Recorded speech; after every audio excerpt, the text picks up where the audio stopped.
إلا إياه وبالوالدين إحسانا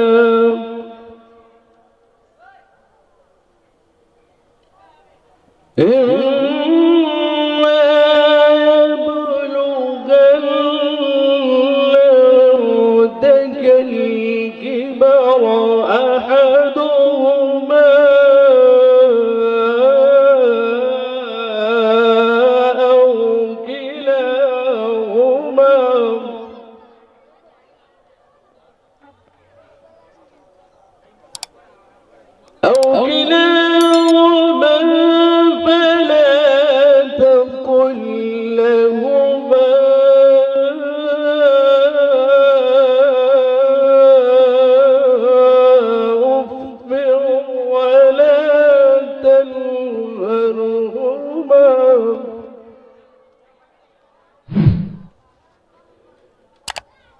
ولا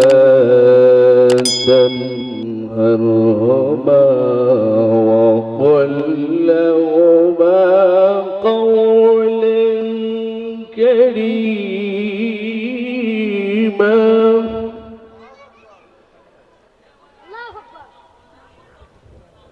واخفض لهما جناح الذل من الرحمة وقل رب ارحمهما كما ربياني صغيرا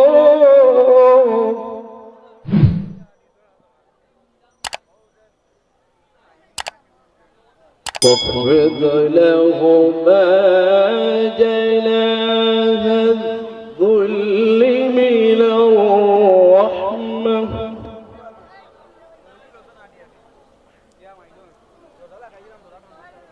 واخفض لهما جناح الذل من الرحمة وقل رب ارحمهما كما ربياني صغيرا صدقت يا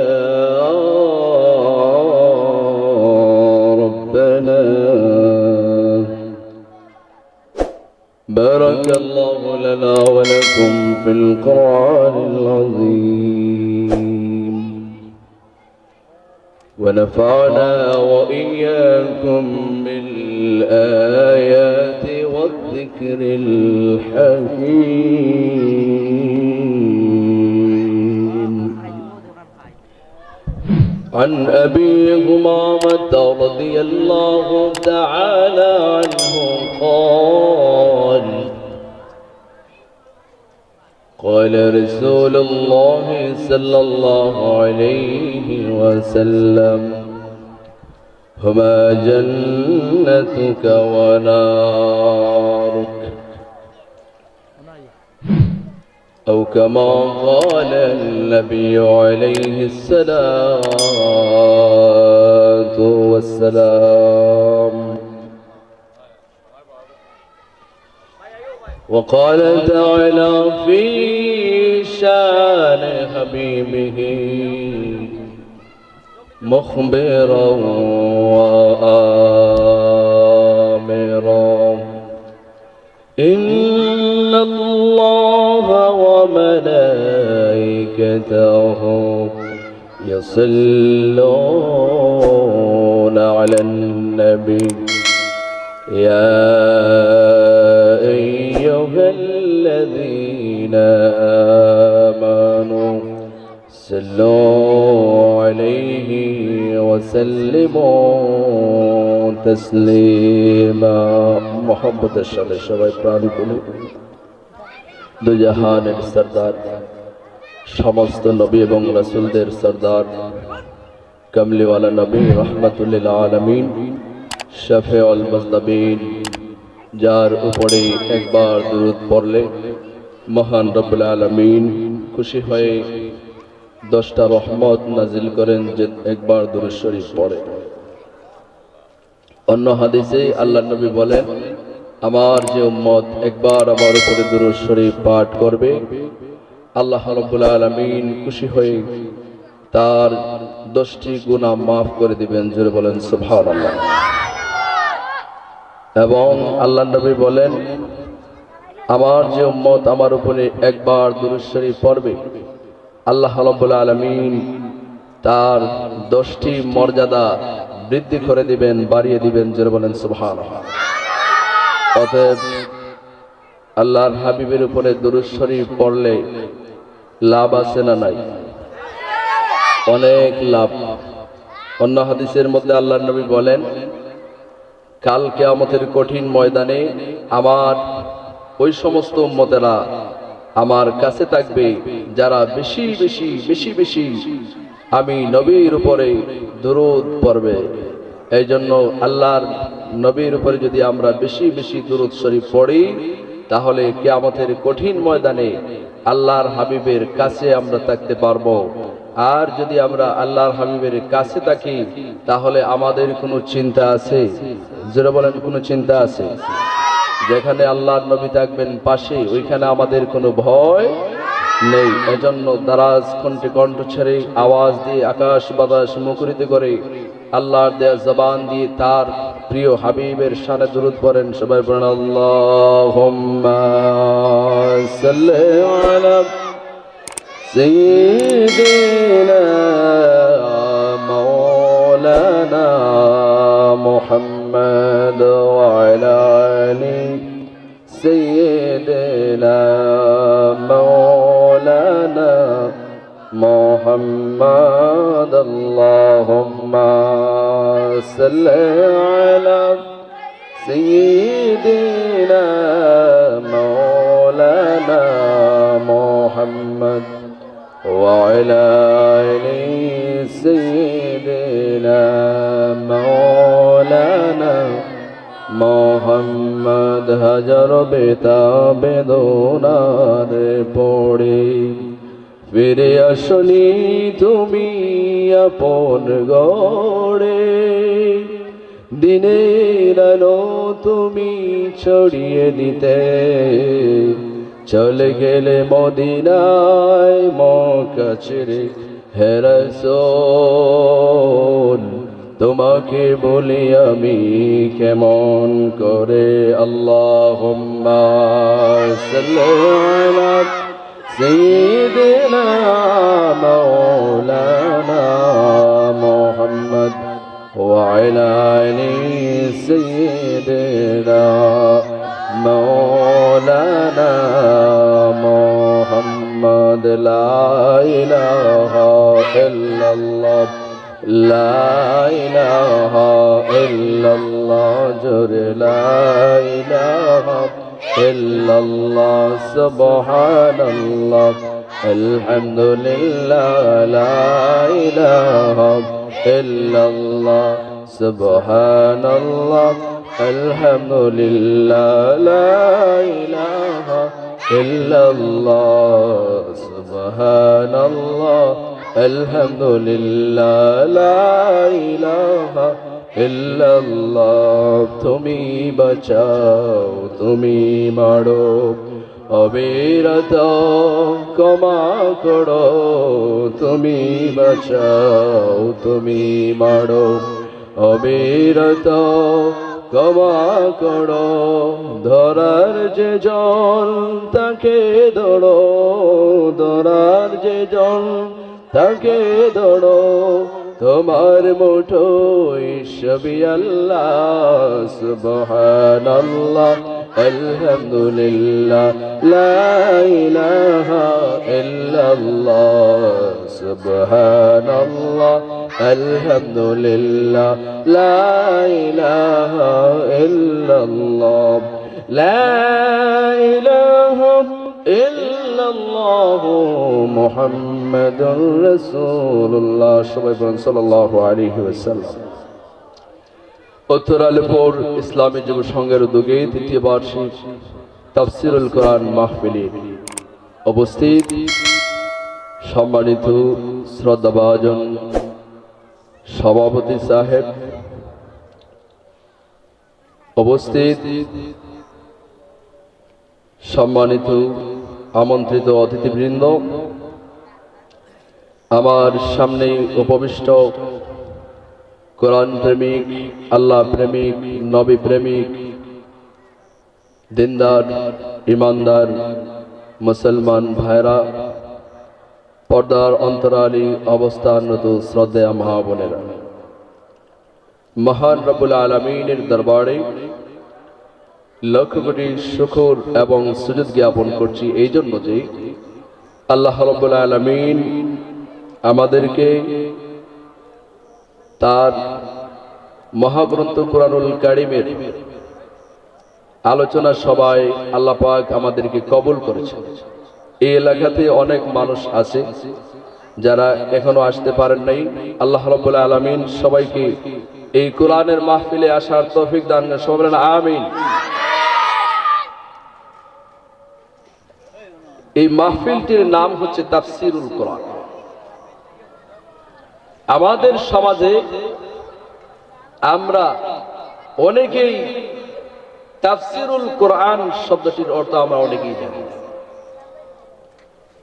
এবং সচরাচর ওয়াজের মধ্যে তাফসীরুল কোরআন কাকে বলে, এটি কি, এই জিনিসটি যারা আলোচনা করেন তারাও অনেক সময় এই জিনিসটি সাধারণ মুসল্লিয়ানে কেরাম, মুসলমান যারা, এদেরকে বোঝানোর চেষ্টা করেন না, যার কারণে আমাদের সমাজে তাফসীরুল কোরআন কি এই জিনিসটির কনসেপশন, এই জিনিসটির আইডিয়া, নলেজ আমাদের অনেকেই আমরা জানি না। প্রথমেই আমি আপনাদের সামনে খেদমতে আলোকপাত করতে চাই তাফসীরুল কোরআন অর্থ কি। তাফসীর শব্দের অর্থ হচ্ছে ব্যাখ্যা, অ্যানালাইসিস, এক্সপ্লেনেশন, আর কোরআন শব্দের অর্থ হচ্ছে আল্লাহর কালাম কোরআন। তাফসীরুল কোরআন শব্দের অর্থ হচ্ছে এখানে দুইটি বাক্য, একটি হচ্ছে তাফসীর, আরেকটি হচ্ছে কোরআন। এই দুইটি শব্দ একত্রিতভাবে হচ্ছে তাফসীরুল কোরআন মিলে। এই তাফসীরুল কোরআন শব্দের অর্থ হচ্ছে কোরআনের ব্যাখ্যা, কোরআনের অ্যানালাইসিস। এই যে কোরআনটা, এই যে আপনারা বলেন তো, এই যে কোরআনটা এটা কার বাণী? আপনারা বলেন এই কোরআন কার বাণী? এই কোরআন কার পক্ষ থেকে এসেছে? এই কোরআন এই পৃথিবীতে আসার আগে কোথায় ছিল? লৌহে মাহফুজে ছিল। কোথায় ছিল? লৌহে মাহফুজে ছিল। ওইখান থেকে আল্লাহ রাব্বুল আলামিন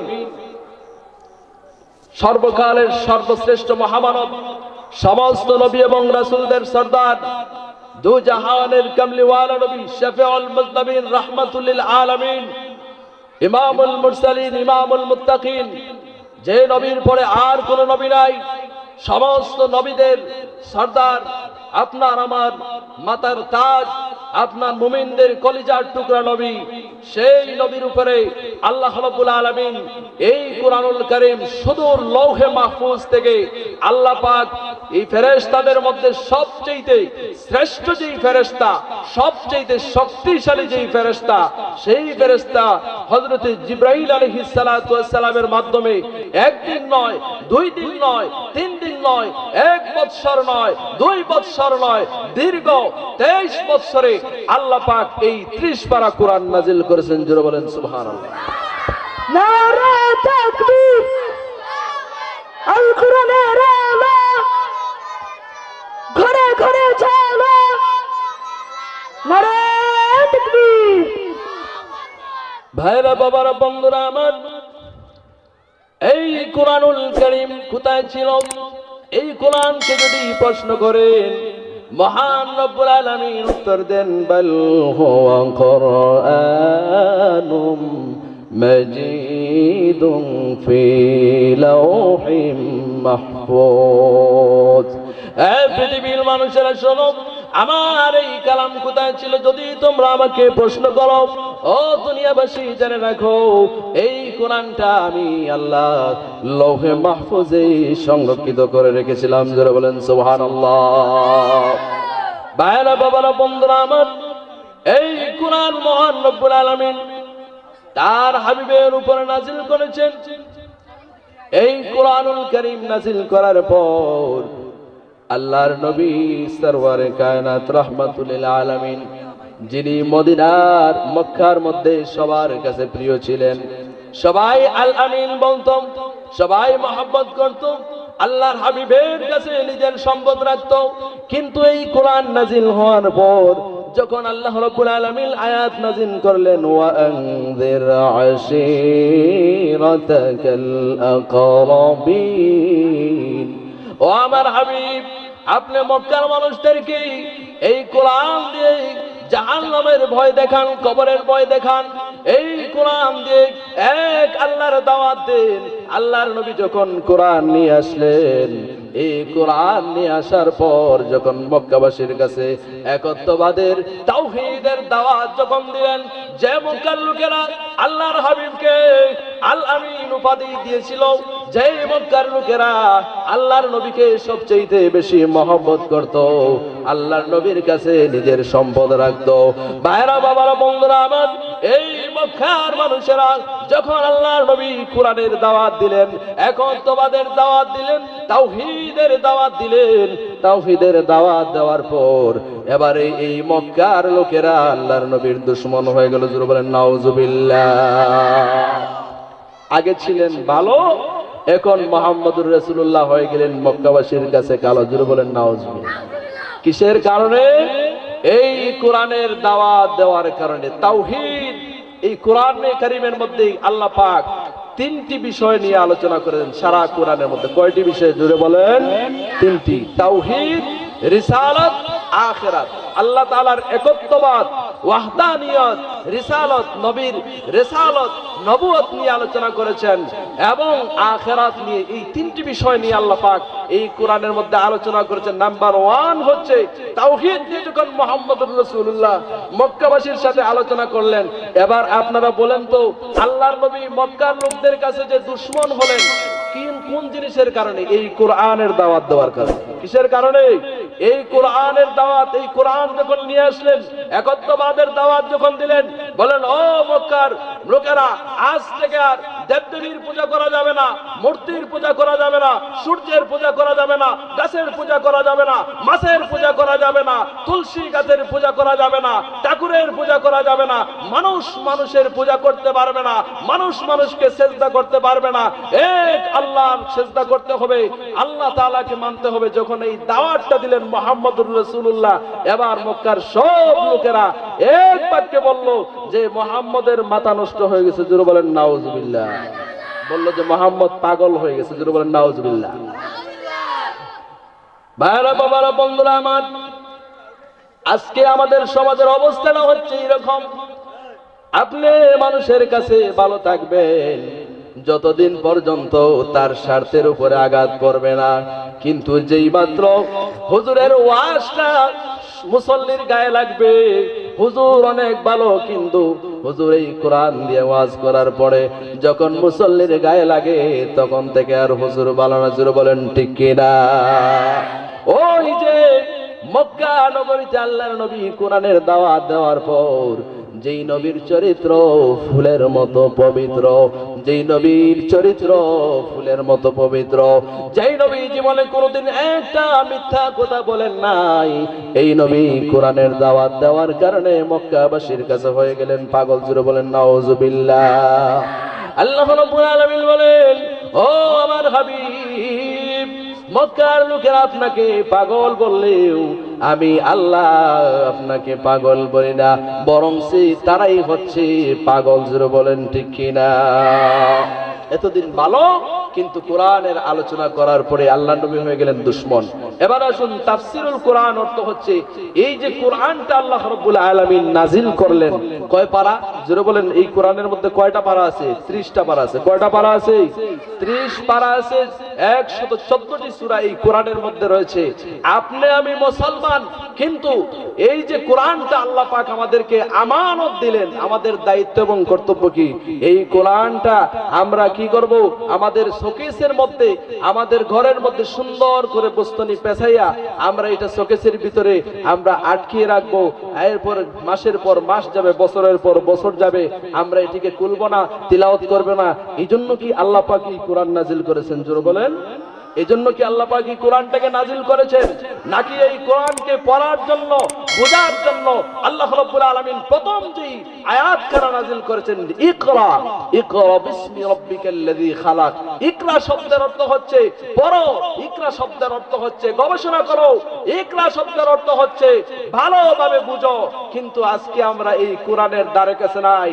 এই কোরআনটা যেদিন থেকে মুসলমানের কাছ থেকে এই কোরআনটা চলে গেছে, ওই দিন থেকে মুসলমানরা গোলামীর জিঞ্জির গলায় দিয়েছে। জোরে বলেন ঠিক কিনা? এই কোরআনকে যেদিন থেকে আমরা ছেড়েছি, যেদিন থেকে মুহাম্মদুর রাসূলুল্লাহর আদর্শ আমরা ছেড়ে দিয়েছি, আর আমাদের ঘরে কোরআন তিলাওয়াতের পরিবর্তে সারেগামা পাদানিসা ঢুকেছে, যেদিন থেকে আমাদের ঘরে এই কোরআনের তিলাওয়াতের পরিবর্তে আমাদের ঘরে অশ্লীল বেহায়াপনা, নাচ গান ঢুকেছে, ওই দিন থেকে মুসলমানদের সমাজে এবং মুসলমানদের ঘরে অশান্তি সৃষ্টি হয়েছে। জোরে বলেন ঠিক কিনা? ও জামানা মে মুআজ্জদ थे आमिले कुरान कर ओ जलीलो खार होता है तारिके कुरान कर। महाकवि আল্লামা ইকবাল রহমাতুল্লাহি আলাইহি বলেন, ও জামানা মে মুআজ্জদ थे आमिले कुरान कर ओ जलीलो खार होता है तारिके कुरान कर। মহাকবি আল্লামা ইকবাল বলেন, এই কোরআনকে যতদিন পর্যন্ত মুসলমানরা বুকে লালন করেছে, আঁকড়ে ধরেছে, মুসলমানরা এই বিশ্বটাকে শাসন করেছে। জোরে বলেন ঠিক কিনা? হযরত ওমর ফারুক আমিরুল মুমিনিন খলিফাতুল মুসলিমিন হযরত ওমর রাদিয়াল্লাহু তাআলা আনহু অর্ধ জাহানের খলিফা ছিলেন। এই পৃথিবীটা শাসন করেছেন যেই সংবিধান দ্বারা। এই সংবিধানের নাম কি বলেন? এই কোরআন দিয়ে রাষ্ট্র চালাইছেন, কোরআন দিয়ে। আজকে আমাদের সমাজে শান্তি আছে? শান্তি আছে? আপনারা বলেন শান্তি আছে? আমাদের সমাজে শান্তি নাই, রাষ্ট্রে শান্তি নাই, পরিবারে শান্তি নাই, ব্যক্তি জীবনে শান্তি নাই। কেন? What is the reason? রিজনটা হচ্ছে, কারণটা হচ্ছে এই কোরআনকে আমরা পিছনে ফেলে দিয়েছি। জোরে বলেন ঠিক কিনা? কোরআনকে কিভাবে পিছে ফেলেছি? এই কোরআনকে আমরা এই কোরআনকে বানিয়েছি যে শবে বরাত আসবে, এই কোরআন তেলাওয়াত হবে, খতম হবে, আর বাকি 11টা মাস কোরআন শরীফ আমার শোকেসের ভিতরে থাকবে। জোরে বলেন, এটাই কি হওয়া উচিত ছিল আমাদের? এই কোরআনটাকে আল্লাহ দিয়েছেন যে আপনি 12 মাসের মধ্যে শুধুমাত্র আপনি মাহে রমজানুল মুবারকে তিলাওয়াত করবেন, আর কোরআন শরীফের তিলাওয়াত হবে না। এইরকম নাকি? প্রত্যেক মুসলমানের জন্য এই কোরআনকে বিশুদ্ধভাবে তিলাওয়াত করা, বুঝা ফরজে আইন। যেইভাবে নামাজ ফরজ, এই কোরআনটাকে বুঝাও ফরজ। এই জন্য এই তাফসিরুল কোরআন মাহফিল। এবারে আসুন যে এই তাফসিরুল কোরআন যে মাহফিল, এই তাফসিরুল কোরআন সব হুজুররা করতে পারবে না।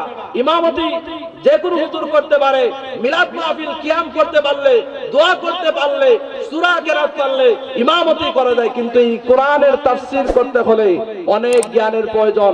এই কোরআনের ব্যাখ্যা করতে হলে অনেক জ্ঞানের প্রয়োজন। আরবি সম্পর্কে দক্ষ হতে হবে, হাদিস সম্পর্কে দক্ষ হতে হবে, আরবি ভাষা সম্পর্কে দক্ষ হতে হবে। এই কোরআনের তাফসির যে কোনো হুজুররা করতে পারবে না। এই জন্য আমাদের সমাজে আজকে কোরআনের তাফসির কম হয়। কারণ কি? কোরআনের তাফসির করতে হলে বুঝে শুনে কোরআনের অনুবাদ করতে হবে, নাকি? এক লোক বলছে যে ইলাহিন নাস, একজন বলছে যে আল্লাহ বলছেন নাসার জন্য, আরেকজন বলছে ভাই আল্লাহ যে বলছেন নাসার জন্য দলিল কই পাইছেন? কয় ইলাহিন নাস, এখানে আল্লাহ বলছেন নাস, নাসো, ইলাহিন নাস মানে নাসা। ধরে বলেন নাউজুবিল্লাহ। এখানে নাস অর্থ কি নাসা? এখানে নাস শব্দের অর্থ হচ্ছে মানুষ। কিন্তু এই লোকটা বলছে যে কোরআনের মধ্যে নাচানাচি আছে, দলিল কি? কয় ইলাহিন নাস, জোরে বলেন নাউজুবিল্লাহ। আরেকজন বলে লা তাকরাবুস সালাহ, আল্লাহ বলেছেন তোমরা নামাজের দ্বারে কাছে যাইও না। কয় তুমি নামাজ পড়ো না কেন ভাই? কয় আমি নামাজ পড়ি না এই জন্য। কয় আল্লাহ তো নিষেধ করেছেন যে নামাজের দ্বারে কাছে যাইও না। কয় দলিল কি? কয় লা তাকরাবুস সালাহ। হুজুর বলেন যে পরের যে আয়াতটা এটা বলো। কয় ওয়া আনতুমুস সুকারা, যে মদ্যপান অবস্থায় মাতাল অবস্থায় তোমরা নামাজ পড়ো না।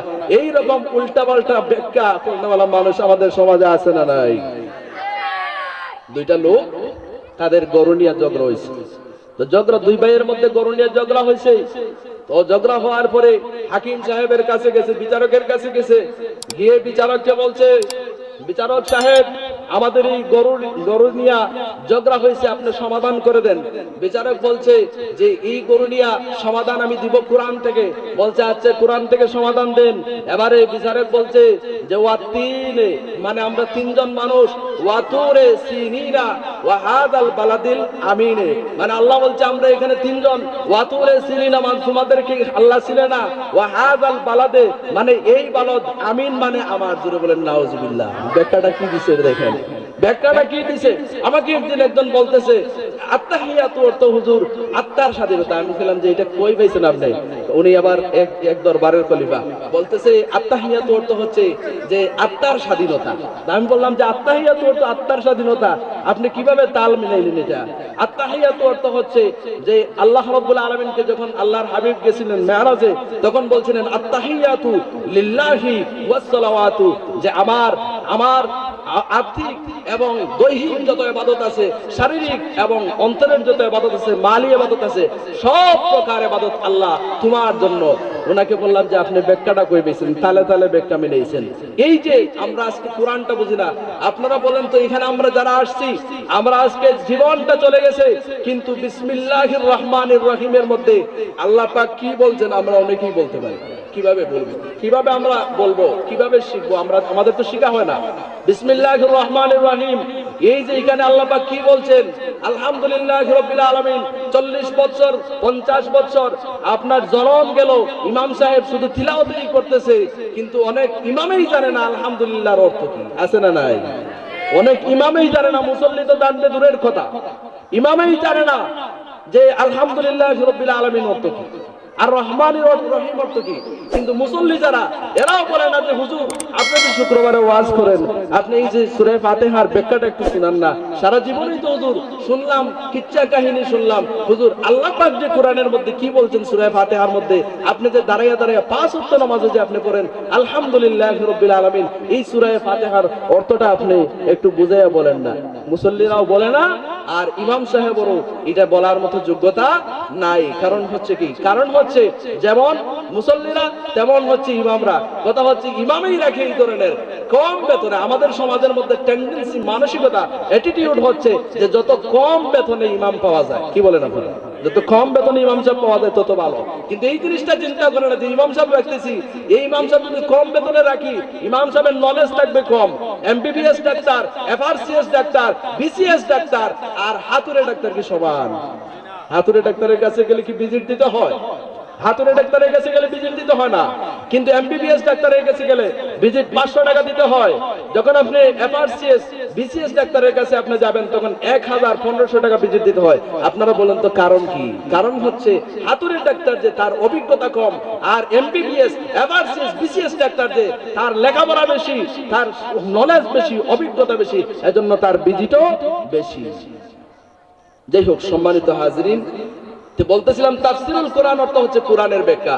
আমাদের এই কোরআনের ব্যাখ্যাটা জানার দরকার আছে না নাই? মুসলমান হিসেবে জানার দরকার আছে না নাই? কিয়ামতের দিন যদি আল্লাহ প্রশ্ন করে, বান্দা ও বান্দা, দুনিয়ার জীবনে সব কিছু বুঝলা, জায়গা কিনছো, জায়গার দলিলটা 1 নম্বর কিনা 2 নম্বর তা বুঝলা। ও বান্দা, ব্যবসার ক্ষেত্রে ব্যবসার নীতিটা বুঝলা, ও বান্দা, হাল চাষ করেছো, হাল চাষের নীতিটা বুঝলা? বান্দা রে, সব কিছু বুঝলা, কিন্তু আমি যে আল্লাহ একটা কোরআন দিলাম, আমি যে একটা চিঠি তোমাদেরকে দিলাম, ওই চিঠিটা কি কোনোদিন খুলিয়া দেখছো আমি আল্লাহ কি বলেছি? এই জন্য আল্লাহর নবী, বিশ্ব নবী রাহমাতুল লিল আলামিন বলেন, কোরআন তিলাওয়াত মানে হচ্ছে আল্লাহ রাব্বুল আলামিনের সাথে কথা বলা। জোরে বলেন সুবহানাল্লাহ।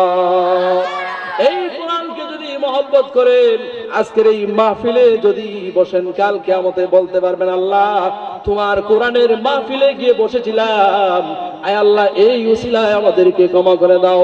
আল্লাহ রাব্বুল আলামিন তখন বলতে পারেন, বান্দারে আমার কোরআনের ইজ্জতে যা যা আমি আল্লাহ তোকে ক্ষমা করে দিলাম। আল্লাহ ক্ষমা করতে পারে কি পারে না? এই কোরআন কিয়ামতের দিন সুপারিশ করবে।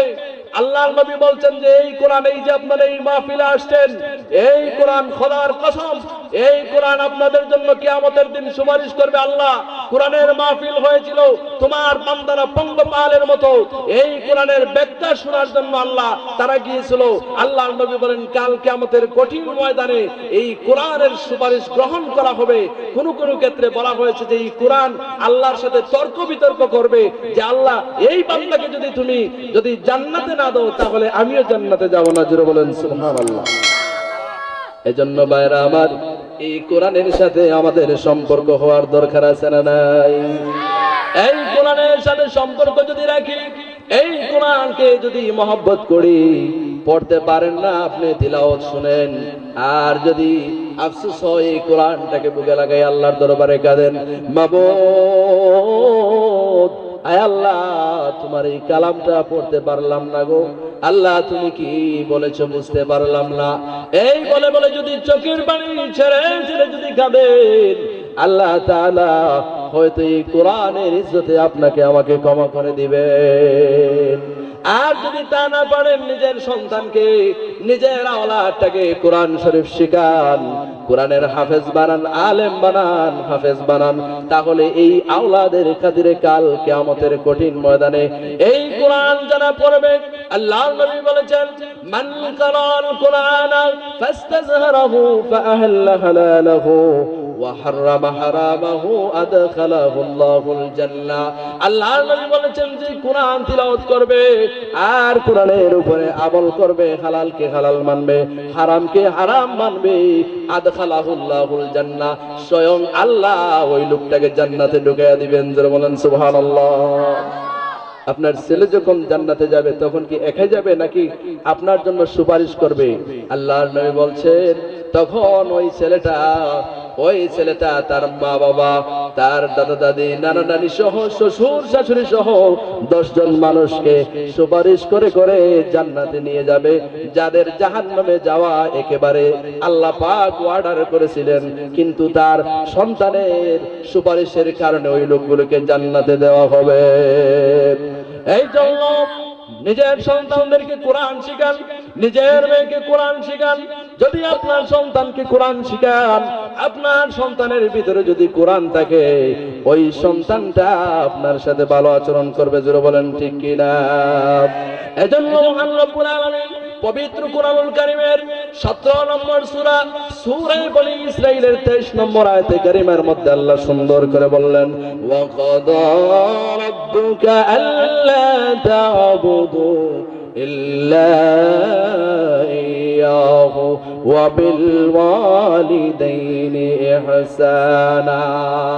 আপনার সন্তান যদি কোরআন পড়ে, এই কোরআনের মধ্যে মা বাবা সম্পর্কে আমার আল্লাহ কি বলেছে, আপনার সন্তান যখন পড়বে, ওই সন্তানটা আর চোখ রাঙায় আপনার সাথে কথা বলবে না, ওই সন্তানটা ফেরেশতার মতো হয়ে যাবে, ওই সন্তানটা একেবারে সহজ সরল হয়ে যাবে, বিনয়ী হয়ে যাবে, আপনার সাথে তর্কে জড়াবে না। কারণ এই কোরআনের ভিতরে মা বাবার ওয়াজ আছে না নাই? আছে কিনা?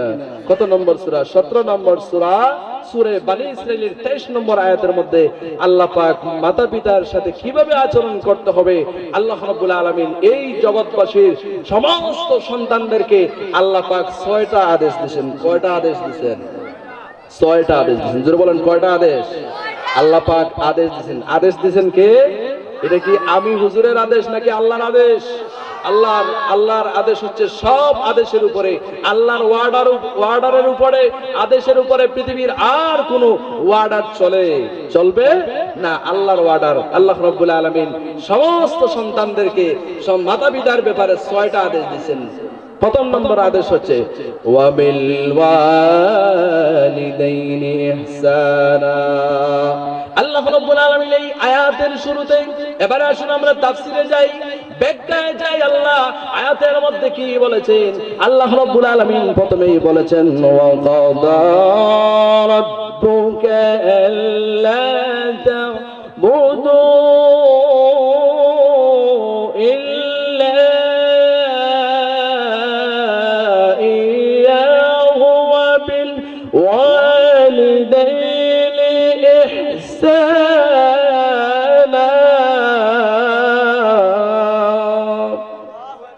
আল্লাহ বলেন ওয়া কাদা, ও দুনিয়ার মানুষ, আমি আল্লাহ সিদ্ধান্ত দিয়েছি, রায় দিয়েছি, আমার রায় কেউ অমান্য করতে পারবা না। কার রায়? আল্লাহ পাক রায় দিয়েছেন। আল্লাহ বলেন নাম্বার 1 হচ্ছে আমি আল্লাহর গোলামি করতে হবে, আমি আল্লাহর দাসত্ব করতে হবে। আমি আল্লাহ ছাড়া আর কারো সামনে তোমাদের মাথা নত হবে না। একমাত্র কার সামনে আমাদের মাথা নত হবে? আল্লাহ ছাড়া কারো সামনে কোন মুসলমান মাথা নত করতে পারে না। ঈমানী চেতনা, ঈমানের বল যাদের ভিতরে আছে, এক আল্লাহ ছাড়া কাউকে তারা ভয় করে না। যাদের হৃদয়ে আছে আল্লাহর ভয়, তারা কবু পথ ভুলে যায় না।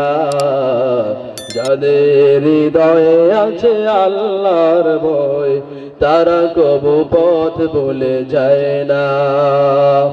আল্লাহর প্রেম ছাড়া এই দুনিয়ায় কারো কাছে কোনো কিছু চায় না।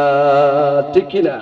আল্লাহ ছাড়া কারো কাছে মাথা নত করবে না।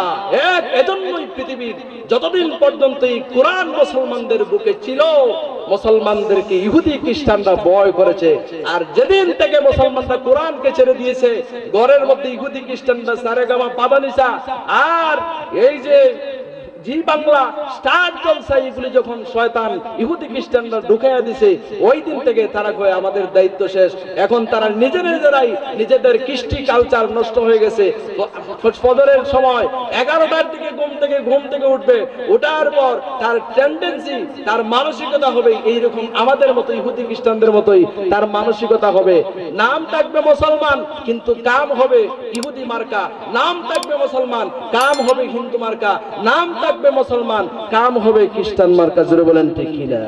ফজরের সময় ঘুম ভাঙবে না। আর এই কোরআনটা যখন থাকবে, ঈমানি পাওয়ার যখন চেতনা থাকবে, মুয়াজ্জিন যখন বলবে আসসালাতু খায়রুম মিনান নাওম, তখন প্রকৃত মুমিন যারা, মুসলমান যারা, এই আওয়াজটা কানে যাওয়ার সাথে সাথে বলবে আর আমার ঘুম হবে না, কারণ এই মুহূর্তে যিনি ডাক দিয়েছেন তিনি কে? আমার আল্লাহ। তার আর ঘুম লাগবে না। আপনারা বলেন তো আমাদের ঈমানের অবস্থা এখন কি ভালো নাকি খারাপ? আমাদের ঈমানের অবস্থা, আমরা কি বর্তমান সময়ে আমাদের কি ঈমানটা খুব শক্তিশালী নাকি দিন দিন দুর্বল হচ্ছে? এখন আসুন দুর্বল ঈমান এবং সবল ঈমান কিভাবে বুঝবেন?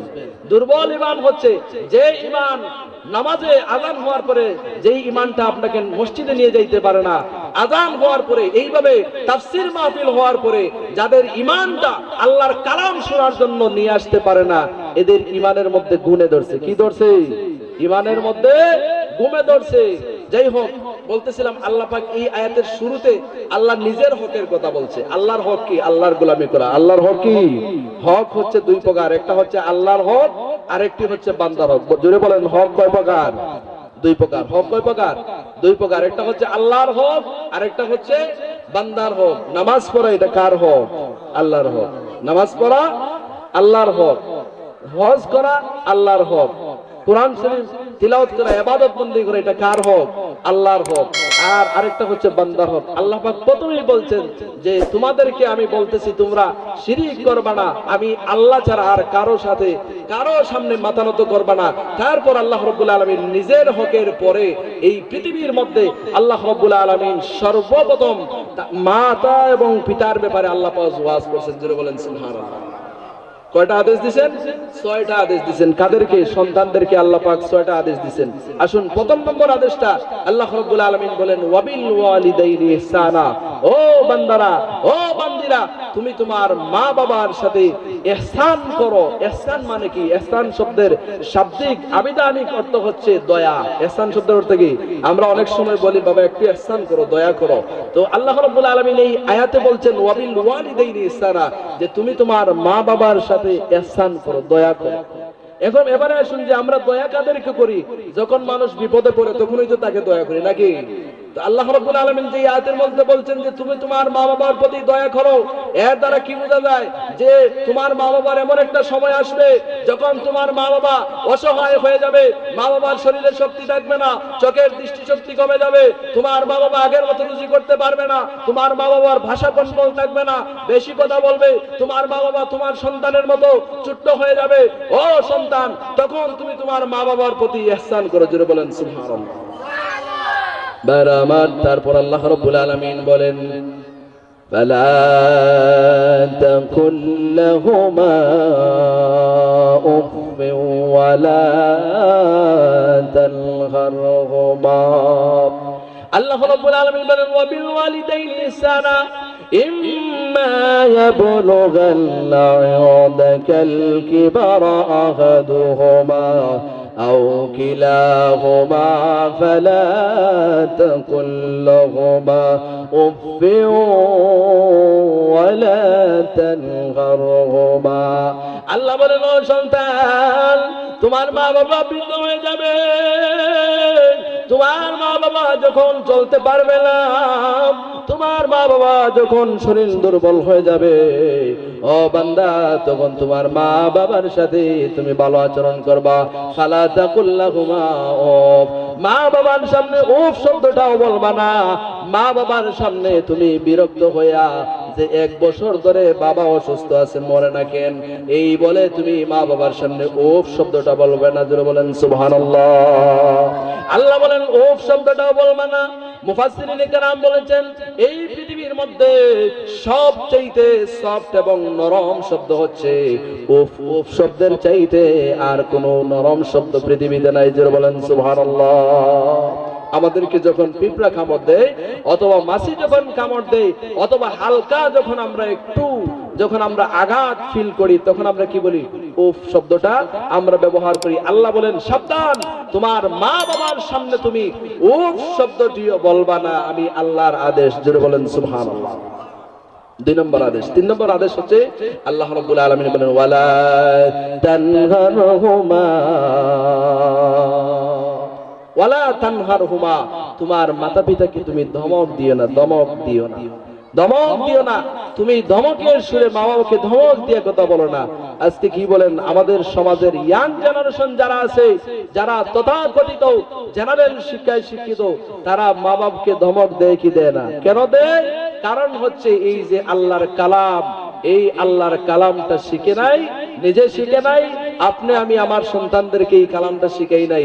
এজন্য সন্তান কিভাবে মা বাবার সাথে কথা বলতে হবে তা জানে না, মা বাবাকে ধমক দেয়। দেখি দেয় না, তো আমার চাইতে বেশি বুঝো। জোরে বলেন নাউজুবিল্লাহ। বাবাকে বলে বাবা তুমি আমার চেয়ে, তোমার বয়স হয়ে গেছে, তুমি এখন আর আগের মতো বুঝবা না। বাবা বয়স হয়ে গেলে তখন বাবা বোঝে না। মা যখন বয়স হয়ে যায়, কত বড় কেতনা বড় দাজ্জাল, কত বড় বেয়াদব। বাবাকে বলে বাবা তোমার বয়স হয়ে গেছে, বিষয়টা তুমি বুঝবা না। মাকে বলে মা তোমার বয়স হয়ে গেছে, এখন তুমি বিষয়টা বুঝবা না। এরকম সন্তান আমাদের সমাজে আছে না নাই? মা বাবার প্রতি সম্মান নাই, ধমক দেই, বলে চুপ থাকো তুমি। এইভাবে ধমক দেয় কি দেয় না? আল্লাহ বলেন তোমার মা বাবাকে তুমি ধমক দিও না। তারপরে আল্লাহ রাব্বুল আলামিন 4 নম্বরে আল্লাহ পাক আদেশ করেন ওয়া কুল লাহুমা কাওলান কারীমা। আল্লাহ বলেন তুমি তোমার মা বাবার সামনে সম্মানজনক কথা বলবে, মা বাবার সাথে সম্মানজনক কথা বলবে। কিভাবে বলতে হবে? তাফসীরের কিতাবের মধ্যে লেখছেন যেইভাবে গোলাম তার মনিবের সামনে দাঁড়ায়া দাঁড়ায়া বস বস স্যার স্যার, যেইভাবে যেইভাবে কর্মচারী তার বসের সামনে জিএমের সামনে দাঁড়াইয়া স্যার স্যার স্যার স্যার বলে, যেইভাবে মালিকের সামনে তার কর্মচারী দাঁড়াইয়া বস বস বলে, গোলাম যেইভাবে তার মুনিবের সামনে দাঁড়াইয়া বস বস বলে, আল্লাহ পাক বলেন এইভাবে তুমিও তোমার মা বাবার সামনে দাঁড়াইয়া সুন্দর ভাষায় নম্র ভাষায় কথা বলবা। জোরে বলেন সুবহানাল্লাহ। কত সুন্দর ওয়াজ এই কোরআনের মধ্যে। আল্লাহ পাক কত সুন্দর যে ওয়াজ করছেন। এই কোরআনকে যদি কেউ ওয়াজ করে জীবন শেষ হয়ে যাবে। শুধু সূরা বাকারা, সূরা ফাতিহা যদি কেউ তাফসীর করে জীবন শেষ হয়ে যাবে। এই সূরা ফাতিহা আলহামদুলিল্লাহর ব্যাখ্যা শেষ হবে না। জোরে বলেন সুবহানাল্লাহ। এক একটা আয়াতের কত যে ব্যাখ্যা। এই যে আজকে আপনাদের এখানে কথা বলবো, আপনারা জানেন এক সপ্তাহ যাবত স্টাডি করছি। তারপরও আল্লাহর কাছে সাহায্য চাইছে যে আল্লাহ তোমার এই কালাম বলার মতো ক্ষমতা আমার নাই। আল্লাহ তুমি যদি ইলম না দাও, সুবহানাকা লা ইলমা লানা ইল্লা মা আল্লামতানা, আল্লাহ তুমি যদি ইলম আমাকে না দাও আমি মানুষকে এই কোরআনের ওয়াজ করতে পারবো না। কি বলেন আপনারা? সবাই কি কোরআনের কথা বলতে পারে? সবাই কি কোরআনের পক্ষে থাকতে পারে? সবাই কি কোরআনের হেদায়েত পায়? সবাই কোরআনকে ভালোবাসতে পারে না। সবাই কোরআনের উপরে আমল করতে পারে না। সবাই কোরআনকে মহব্বত করা সবার পক্ষে সম্ভব হয় না। জোরে বলেন ঠিক কিনা? আল্লাহ রাব্বুল আলামিন আমাদেরকে আজকের এই মাহফিলের জন্য কবুল করেছেন। এই জন্য আপনারা খুশি না বেজার? সবাই জোরে বলেন আলহামদুলিল্লাহ।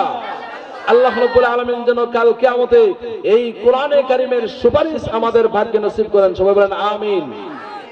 ভাইরা আমার, আসুন আল্লাহ রাব্বুল আলামিন ৪৪ নম্বরে আদেশ করেন, ও সন্তান ওয়াকুল্লাহুমা কাওলান কারীমা, তুমি তোমার বাবার সাথে সম্মানজনক কথা বলো। কাওলান কারীমা, মুফাসসিরিন কেরামের ব্যাখ্যায় লিখছেন কাওলান লাইনা, নরম নরম ভাষায় মা বাবার সাথে কথা বলো। জোরে বলেন সুবহানাল্লাহ।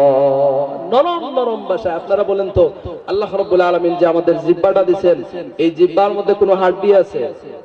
আল্লাহ পাক যে জিহ্বা দিবেন, এই জিহ্বার মধ্যে কোনো হাড্ডি আছে? কেন জিহ্বার মধ্যে হাড্ডি নাই কেন? এই জিহ্বাটাকে আল্লাহ পাক সফট এবং নরম করে কেন আল্লাহ পাক সৃষ্টি করলেন? আল্লাহ পাক এখানে রহস্য হচ্ছে, আল্লাহর প্রত্যেকটা সৃষ্টির মধ্যে রহস্য আছে না নাই? প্রত্যেকটা সৃষ্টির মধ্যে আল্লাহ পাক রহস্য আছে।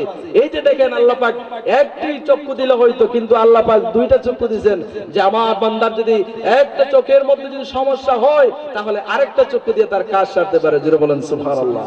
আল্লাহ পাক কান দিয়েছেন দুইটা, এর মানে হচ্ছে আল্লাহ পাক যদি একটা কানের মধ্যে সমস্যা হয় আমার বান্দা আরেকটা কান দিয়ে তার কাজটা সারবে। জোরে বলেন সুবহানাল্লাহ। এইভাবে মানব দেহের গুরুত্বপূর্ণ যত অঙ্গ আছে আল্লাহ পাক জোড়ায় জোড়ায় দিয়েছেন। কিডনি একটা না দুইটা কিডনি দিবেন। একটা কিডনি ড্যামেজ হলে, নষ্ট হলে আরেকটা কিডনি দিয়ে মানুষ চলতে পারে কি পারে না? পারে। এই যে কিডনি, আপনারা জানেন এই এক একটা কিডনির মধ্যে আল্লাহ পাক 10 লক্ষ নেফ্রন, যাকে মেডিকেল সায়েন্সের ভাষায় বলা হয়, 10 লক্ষ এইভাবে ছিদ্র আছে এক একটা কিডনির মধ্যে। জোরে বলেন সুবহানাল্লাহ। আল্লাহ পাক কি দিবেন? আল্লাহ পাকের কালামের মাহফিলে আসতে মন চায় না। এই যে জমিনে বসে আছেন, কার জমিনে বসে আছেন? এই যে শ্বাস প্রশ্বাস নিচ্ছেন, কার শ্বাস প্রশ্বাস নিচ্ছেন? এটা কি আপনার আমার বাবা কি বানিয়েছে? এই যে শ্বাস প্রশ্বাস নিতেছি, এটা কার জমিনে বসে আছি? কার শ্বাস নিতেছি? এই যে দেহটা কার দেয়া? আল্লাহর দেয়া। এই আল্লাহর দেয়া জবান দিয়া আলহামদুলিল্লাহ বলতে রাজি না, আল্লাহর দেয়া কান দিয়ে আপনি কোরআনের তাফসীর শুনবেন না, আল্লাহর এই যে কালামটা শুনবেন না, আপনি শুনবেনটা কি? আল্লাহ পাক যদি ইচ্ছা করে তাহলে আমাদের কান, আল্লাহ এই যে কানের শক্তি আল্লাহ তাআলা ছিনিয়ে নিতে পারে কি পারে না? আমাদের সমাজে অনেক মানুষ এমন আছে যারা কানে শুনে না, এমন মানুষ আছে যারা চোখে দেখে না। আল্লাহ পাক আমাদেরকে এই চক্ষু দিয়েছেন এই কোরআনটাকে দেখার জন্য। একটা বার জীবন চলে গেল কিন্তু এই কোরআনটাকে আমি খুলে দেখলাম না। আল্লাহ পাক যে কি দিলেন আমি দেখলাম না। আল্লাহ পাক চাইলে আমাদেরকে তো অন্ধ বানাইতে পারেন কি পারেন না? আল্লাহ পাক চাইলে অন্ধ বানাইতে পারেন। এই দৃষ্টিতে এই পৃথিবীতে অনেক মানুষ আছে যারা জন্মগত অন্ধ, যারা কোনোদিন চোখের মা বাবাকে দেখে না। এরকম মানুষ আছে না নাই? আছে। আল্লাহ পাক আমাদেরকে কত নিয়ামত দিয়েছেন। এই যে বলতেছিলাম যে এই জিনিসটা, প্রত্যেকটা কথার মধ্যে আল্লাহর সৃষ্টির মধ্যে হিকমত আছে না নাই? আল্লাহ পাকের সৃষ্টির মধ্যে হিকমত আছে, কিন্তু বুঝার মতো আমাদের নলেজ আল্লাহ পাক দান করেন নাই। কারণ আমাদের ব্রেইন হচ্ছে সসীম, আমাদের জ্ঞান হচ্ছে সসীম, আমাদের জ্ঞান হচ্ছে সীমিত। আল্লাহ পাকের জ্ঞান হচ্ছে অসীম।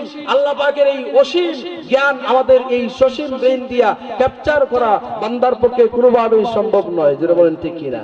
যাই হোক, বলতেছিলাম যেই কথা, এই যে জিহ্বাটা আল্লাহ পাক দিয়েছেন, এই জিহ্বার মধ্যে আল্লাহ পাক হাড্ডি দিলেন না কেন? কারণ হচ্ছে এই জিহ্বা দিয়া আপনি নরম নরম সুন্দর ভাষায় কথা বলবেন, এই জন্য আল্লাহ পাক জিহ্বাটাকে নরম বানাইছেন। জোরে বলেন সুবহানাল্লাহ। বাইরা বাবারা বন্ধুরা আমার, তারপর আল্লাহ পাক 5 নম্বরে বলেন ওয়াখফিদ লাহুমা জানাহা যুল্লি মিনার রাহমাতি ওয়া কুর রাব্বিরহামহুমা কামা রাব্বায়ানি সাগীরা। আল্লাহ পাক বলেন ওয়াখফিদ লাহুমা, ও পৃথিবীর সন্তানেরা, ও পৃথিবীর মানবেরা, তোমাদের প্রতি আমি আল্লাহর 5 নম্বর অর্ডার হচ্ছে ওয়াখফিদ লাহুমা, তোমার মা বাবার জন্য তোমার দয়ার যে ডানা আছে। পাখি যেইভাবে ঝড় তুফানের সময় যখন ঝড় শুরু হয়, তুফান শুরু হয়, পাখি যেইভাবে তার ডানাটা মেলে দিয়ে তার বাচ্চাদেরকে প্রোটেকশন করে, সংরক্ষণ করে, তার বাচ্চাদেরকে বৃষ্টি থেকে ঝড় থেকে রক্ষা করে, চিল থেকে রক্ষা করে। আল্লাহ পাক কত সুন্দর এক্সাম্পল দিয়ে, আল্লাহ পাক কত সুন্দর এক্সাম্পল দিয়ে, উদাহরণ দিয়ে মানুষদেরকে বোঝাচ্ছেন। আল্লাহ পাক বলেন ওয়াখফিদ লাহুমা জানাহাল যুল্লি মিনার রাহমা, ও বান্দা তোমার ভালোবাসার ডানাটা, তোমার মায়ার ডানাটা, তোমার দয়ার ডানাটা তোমার জন্য। সুবহানাল্লাহ।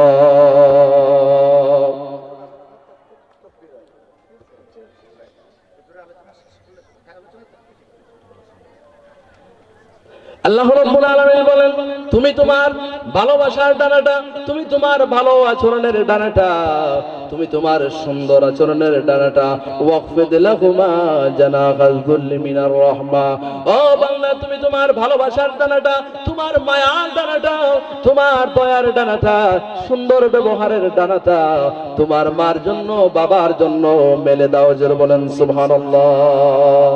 তারপর আল্লাহ রাব্বুল আলামিন 6 নম্বর আদেশ দিচ্ছেন সবাইকে, সমস্ত সন্তানদেরকে বলছেন ও পৃথিবীর সন্তানেরা, তোমরা তোমাদের মা বাবার জন্য দোয়া করো।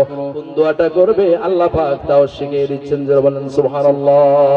আল্লাহ বলেন ওয়াকুর রাব্বিরহামহুমা কামা রাব্বায়ানি সাগীরা।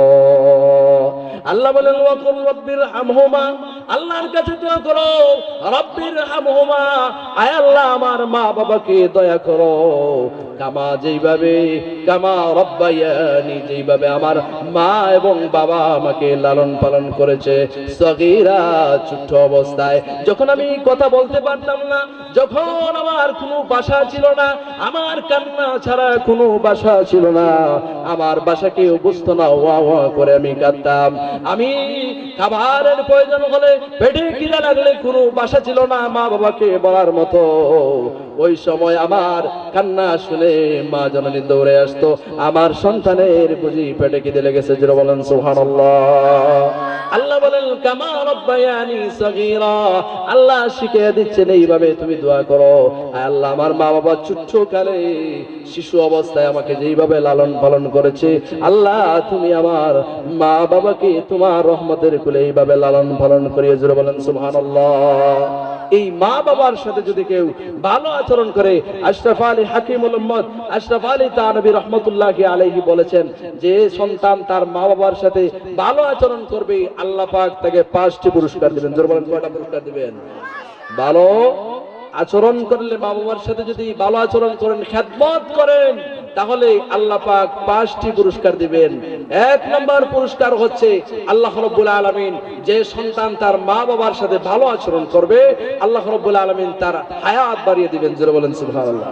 আমরা তো আজকে হায়াতের জন্য আমরা অনেক অনেক অসুস্থ হইলে পরে ভালো ভালো ডাক্তার দেখাই, ভালো খাবার খাই, অনেকে এক্সারসাইজ, ফিজিক্যালি এক্সারসাইজ করে, কারণ হচ্ছে আমরা সুস্থ থাকতে চাই, অনেক দিন বাঁচতে চাই, কিন্তু গোপন সিক্রেট এই বিষয়টা জানে না যে সন্তানের এই যে হায়াতটা কিভাবে বাড়ে, কোন কাজ করলে হায়াত বাড়ে, এই কাজ করে না, যেই কাজ করলে হায়াত কমে এই কাজ করে, আর ভালো ভালো খাবার খায়, হায়াত বৃদ্ধির জন্য উল্টাটা করে। জোরে বলেন ঠিক না বেটি?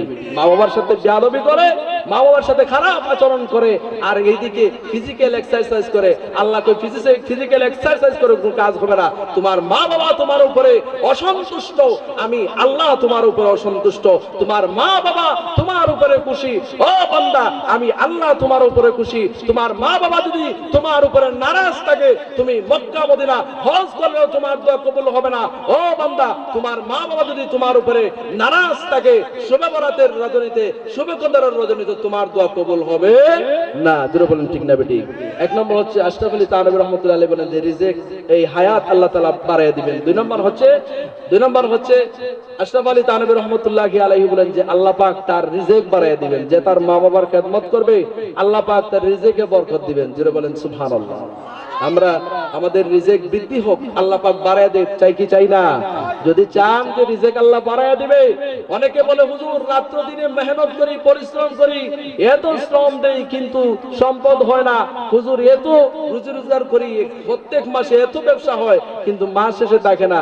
আপনি ঘুরে ফিরে আপনি খুঁজে দেখেন যে তার মা বাবার অভিশাপ তার উপরে আছে না নাই? মা বাবা যদি আপনাকে অভিশাপ দেয়, আপনার জীবনে কোনো উন্নতি হবে না। আর মা বাবা যদি আপনাকে দোয়া দেয়, আপনি আল্লাহর ওলি হয়ে যাবেন। এরকম হয়েছে কি হয়েছে না? হুজুর চলে আসছেন, হুজুর আলোচনা করবেন, আমার শ্রদ্ধাভাজন হুজুর, এবং খুবই সুন্দর আলোচনা আপনারা শুনবেন। আমি এই 5টি কথা বলে তারপরে আমি আমার আলোচনা শেষ করব। আমি যেহেতু আপনাদের এখানের মানুষই, তো আমি যেহেতু হুজুর আসছিলেন না তখন আলোচনা করছিলাম, যেহেতু হুজুর আসছেন, হুজুর রেখে আমার আসলে এইভাবে আলোচনা করাটা শোভনীয় না বা উচিত হয় না। তো আশরাফ আলী থানভী রাহমাতুল্লাহি আলাইহি বলেন 2 নম্বর হচ্ছে যে তার মা বাবার সেবা করবে, আল্লাহ রাব্বুল আলামিন তার রিজিক বাড়ায় দিবে। 3 নম্বর হচ্ছে আশরাফ আলী থানভী রাহমাতুল্লাহি আলাইহি বলেন যে তার মা বাবার সেবা করবে, আল্লাহ রাব্বুল আলামিন তার ইজ্জত বাড়ায় দিবেন। আমরা তো আজকে সম্মানের জন্য পাগল কি পাগল না? ভাইরাল হতে চায়, ভাইরাল হতে চায়।